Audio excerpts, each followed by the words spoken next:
In this video, I would like to discuss the general principles of Newton's theory of gravity to understand the motion of satellites and planets, but more specifically, I'd like to introduce orbital energies of satellites and planets.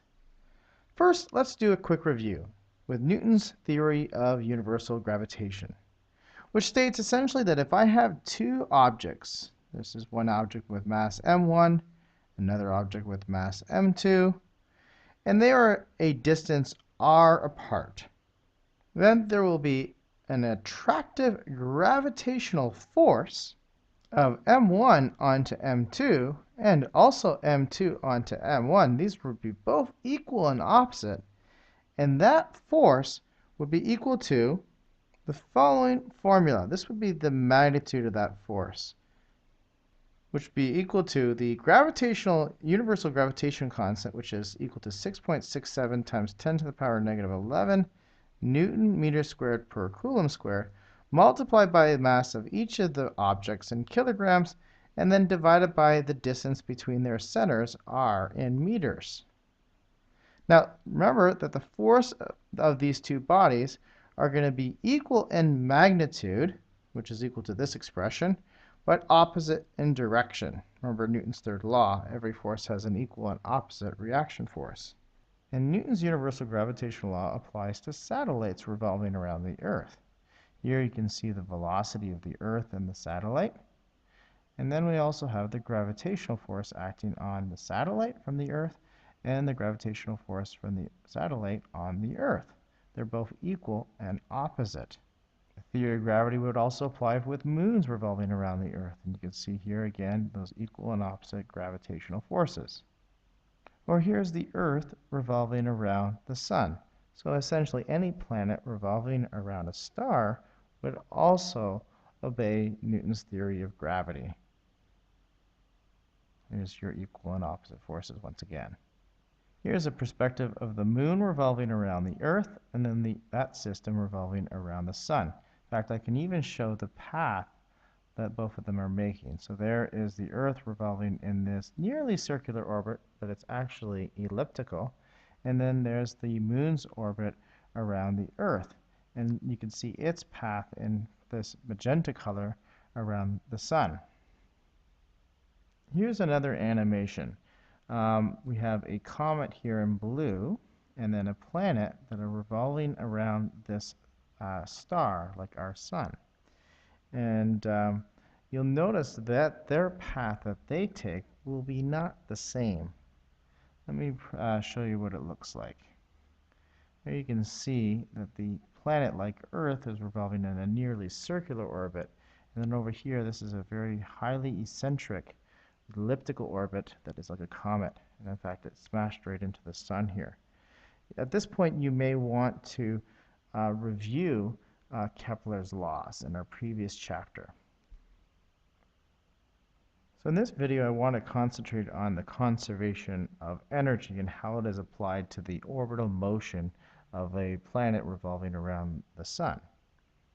A satellite or planet's mechanical energy, which I'll just write simply as E, is really the sum of its kinetic and potential energies. We know that the kinetic energy of an object is given by 1/2 times the mass times the speed squared.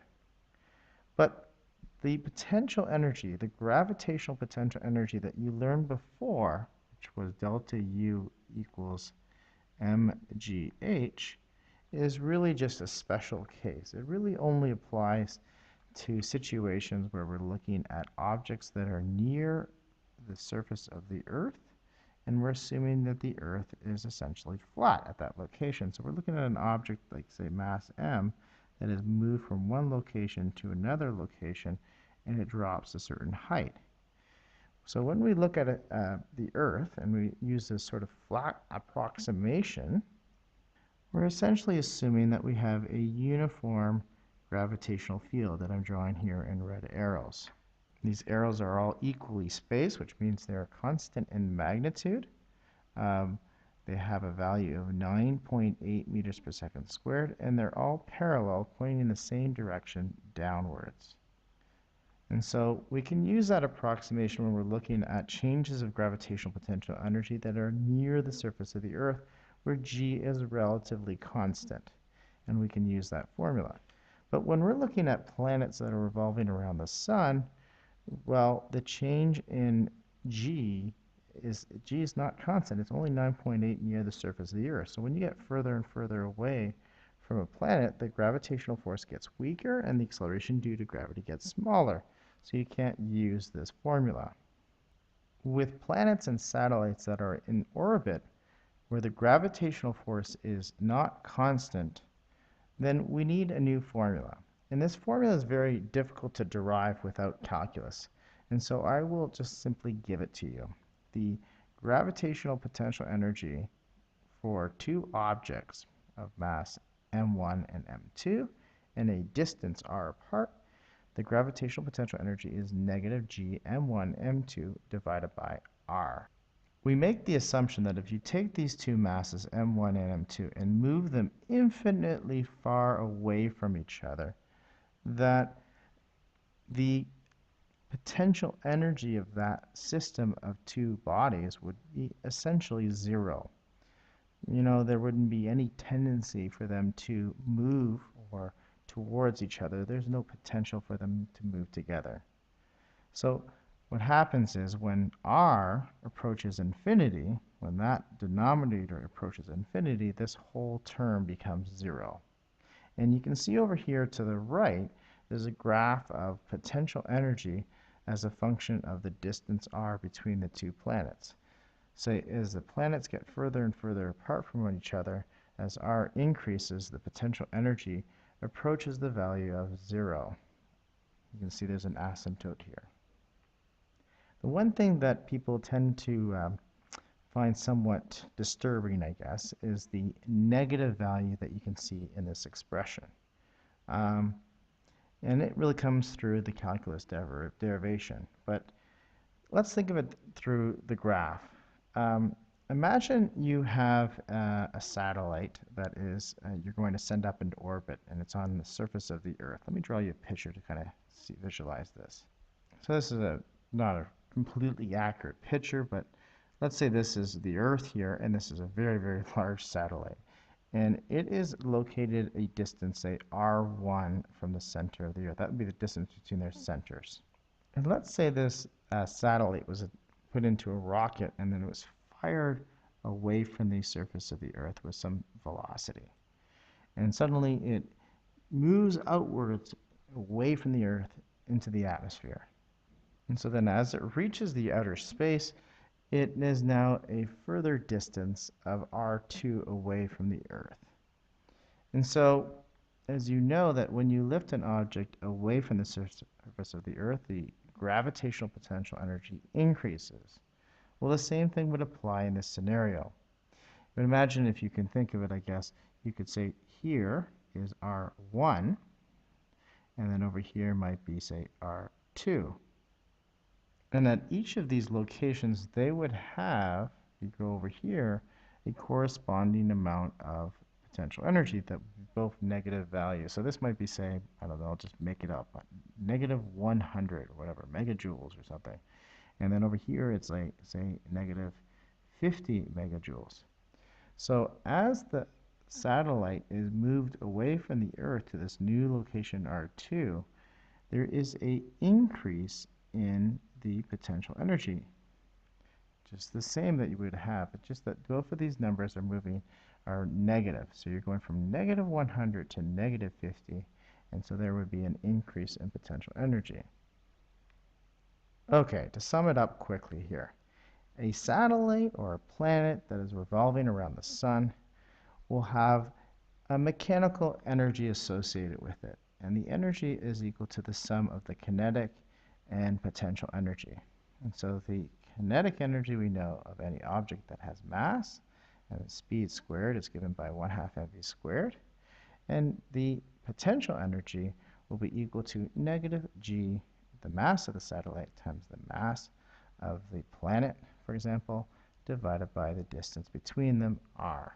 And so this is how you can calculate the total mechanical energy of that particular body as it moves from one location, say R1, to another location, R2. So this would be maybe the energy initially, and then you could write a similar statement. So this would be the initial velocity of this, and this would be the initial distance, R1. And then you could write the same statement over here for the final location of the satellite. And since we're on the topic of mechanical energy, take a look at the conceptual example that is listed down here. So here we have the planet Mercury that is following an elliptical orbit around the Sun. And we're asked a few questions. For example, how does the mechanical energy at the nearest point, called perihelion, compare to the mechanical energy at the aphelion? Maybe stop the video, think about it, and put your answer down. Also, how does the kinetic energy change? Which one has a higher kinetic energy? Also, which one has a higher gravitational potential energy? Okay, let's go ahead and answer. They'll just put this as part A. If you were to look at the total amount of mechanical energy at perihelion and aphelion, well, by the conservation of energy, the energy initially should be equal to the energy finally, which means the energy at, say, perihelion would be the same as the total energy that would have at aphelion. What about the potential energy and kinetic energies at these 2 points? We'll call that part B. Well, you can think of it as it is really close to this. The speed is very fast here as at perihelion versus its speed at aphelion. I like to think of that as because the gravitational force is quite large here because of the smaller distance and hence a greater force of gravity, greater acceleration, and so hence faster speed at this point. And therefore, if the speed is faster, then that means the kinetic energy. So 1/2 mv at p squared is greater than 1/2 mv at a squared. And so the kinetic energy at perihelion is greater than the kinetic energy at aphelion. And consequently, since the energy is equal to the sum of the kinetic energy plus the potential energy, you can say that the potential energy at perihelion is then less than the potential energy at aphelion. You can look at that in terms of the expression. For example, if R is quite small, which would be at perihelion, that would lead to a more negative, larger value, which means it's less than the potential energy at aphelion, which would be here at a further distance away from the Sun and have a value that is closer to the zero but is a higher potential energy. So as you move further away from the Sun, you still have a higher potential energy, and as you're closer to the Sun, you have a lower potential energy. Okay, and that's it for our discussion on gravitational potential energies associated with planetary motion.